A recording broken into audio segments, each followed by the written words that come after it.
ABC suspended Jimmy Kimmel's show, and of course, Donald Trump's really loving it, saying Jimmy Fallon and Seth Meyers are next, calling them two total losers, and telling fake news NBC to pull the plug.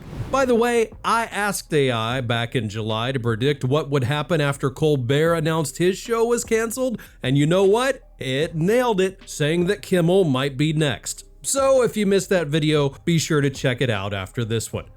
Alright, let's not pretend it's about ratings like Trump says. It's absolutely about free speech. And as long as you criticize him or his MAGA base, you're not safe anymore. So, let's talk about free speech today, but carefully, of course. And here's the plan.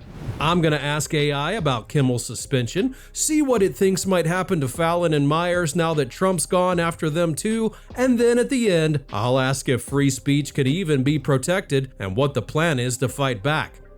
But before we get into all of that, you can help me boost the channel before ChatGPT gets censored. Just hit like and subscribe, and if you want to support the channel directly, be sure to hit that thanks button down below. I really do appreciate it. All right, thanks in advance, and now let's get into the chat. And here we are. First, let's have it pull in the latest news so that it's fully up to date, and then I'm going to ask the first question. All right, so ChatGPT needs to be clear, straightforward, totally unbiased, call things as they are, no sugarcoating, no fluff, none of that, like always.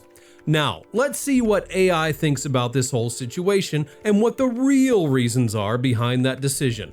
And here's the answer. Jimmy Kimmel getting suspended like this isn't just about a late-night host cracking a controversial line. It's about the political environment right now, where saying something that rubs the people in power the wrong way can cost you your platform. Did Kimmel's remark about Charlie Kirk's killing cross a line? For the conservative part of the country, it did, especially because it was tied to a sensitive tragedy. But to be fair, MAGA voices were already accusing Democrats over Kirk's death, and Kimmel was basically throwing it back at them, more mirroring than inventing. Still, suspension and affiliates yanking his show looks less like a neutral business decision and more like political pressure dressed up as protecting viewers. When the FCC chair himself jumps in and hints at regulatory action, that's not just about taste, it's about politics muscling its way into entertainment. Trump saying Kimmel has no talent and worse ratings than even Colbert is classic Trump. He's been taking shots at late-night hosts for years because they've been some of his most visible critics. He called out Colbert before, then said Kimmel was next, and here we are. It looks less like coincidence and more like Trump setting the tone and networks falling in line under political heat.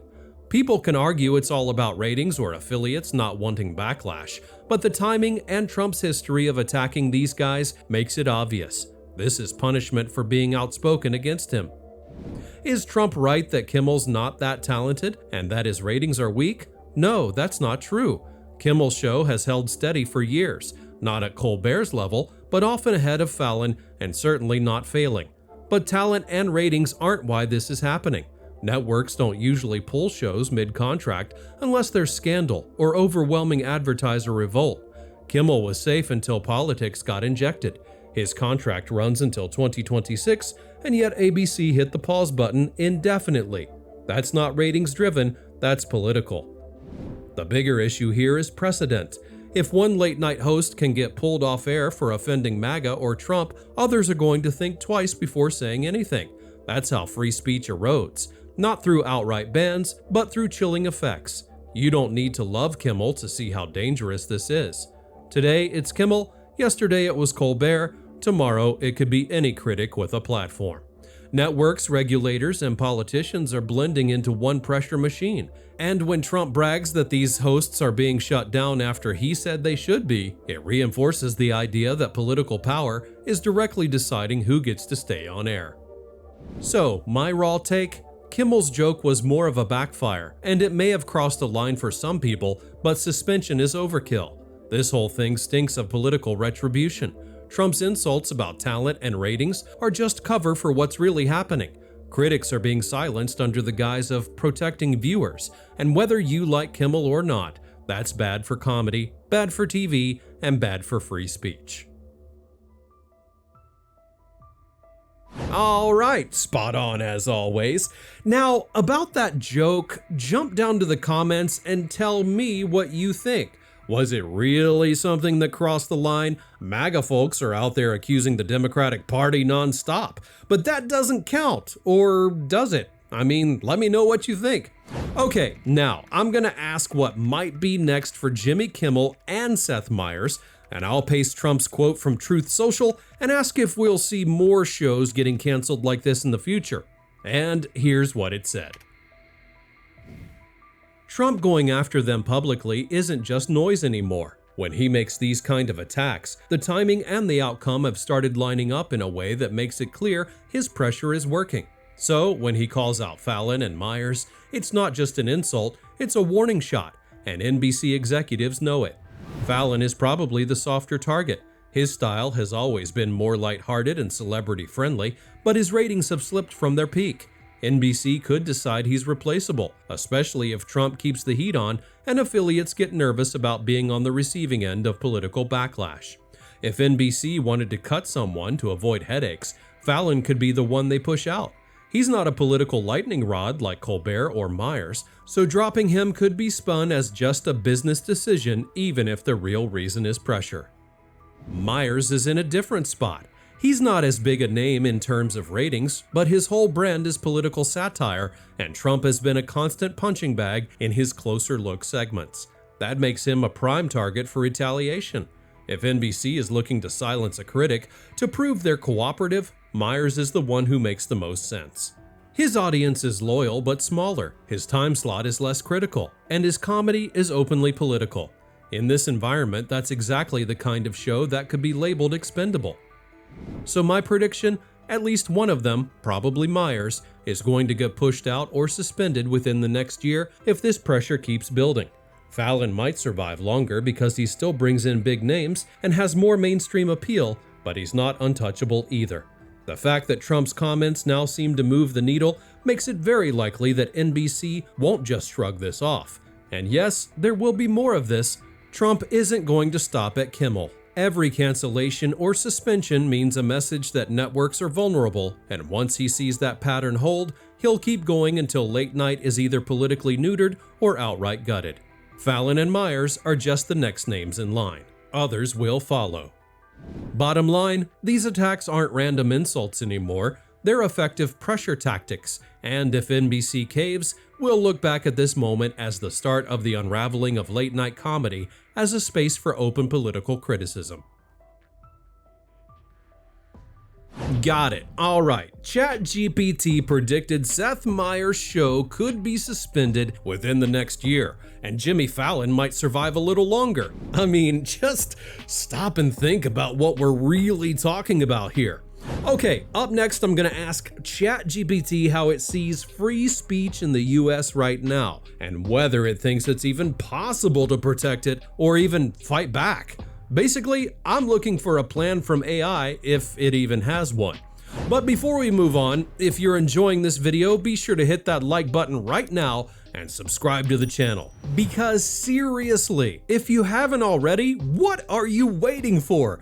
Doing it now is the best way to say thanks for keeping the content coming each and every week. So go on, take a moment to do it, just click on it, you could have done it already, and let's get to the final question. And we're back. Now I'm going to ask it what it thinks about free speech in the US today, what plan it has for fighting back, and let's see what it says. Free speech in the US is still technically protected by the First Amendment, but in reality, it feels weaker than it has in decades. On paper, nobody can pass a law banning criticism of the president or outlawing political jokes. In practice, though, we're watching how political pressure, corporate fear, and regulatory threats can choke speech without ever touching the Constitution. Trump has weaponized this dynamic more effectively than anyone in modern US politics. He knows that by mocking critics, labeling networks fake news, and urging advertisers or affiliates to turn against those shows, he can make people afraid to push back. He doesn't need to silence all voices directly. Just a few high-profile examples like Colbert or Kimmel are enough to scare others into pulling their punches. The chilling effect is the real problem. Speech technically exists, but fewer people are willing to use it fully. So, is there a way to deal with it? I think there is, but it requires courage from multiple sides. Networks need to stop caving the second Trump fires off a rant. Instead of suspending talent to avoid bad headlines, they should stand behind their hosts and call political pressure what it is. Comedians and journalists also need solidarity. When one of them gets targeted, the others shouldn't just keep quiet and hope they're spared. They should speak up, double down, and show that pressure won't divide them, and audiences play a role too. If people don't care enough to push back to support the voices being silenced, networks will always choose the safer, quieter path.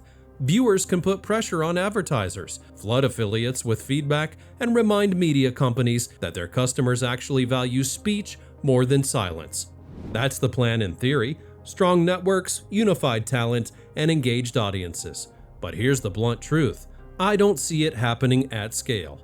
Networks have already shown they'll bend. Comedians are often left hanging alone, and audiences are quick to complain on social media, but not as quick to take action that actually costs networks money or reputation. Without that backbone, the pressure wins. So, my outlook? I don't see much changing under Trump's term. The more he sees that calling out critics leads to suspensions and cancellations, the more he'll keep doing it. And if networks continue to cave, free speech in America won't vanish outright, but it'll shrink into something smaller, safer, and less meaningful. That's the path we're already on. And there you have it. It is pretty frustrating, but on the other hand, even though ChatGPT doesn't think they will, the plan is still on the table. So, let me know in the comments what you think. Do you agree with Chat that nothing's gonna change under Trump? And how do you see the future of late night in the next few years? While you're still here, don't forget to like the video, sub to the channel, and hit the thanks button if you want to support me and the channel directly. After that, be sure to check out this video where ChatGPT breaks down the tactics that Donald Trump and the Republicans might use to tilt the 2026 midterms in their favor. I actually pretended to be Donald Trump, and I asked it for a 100% foolproof plan to hold the seats. I'm pretty sure you're gonna like that one as well. So, thanks for watching, click on that video, and I'll be waiting for you there in just a moment.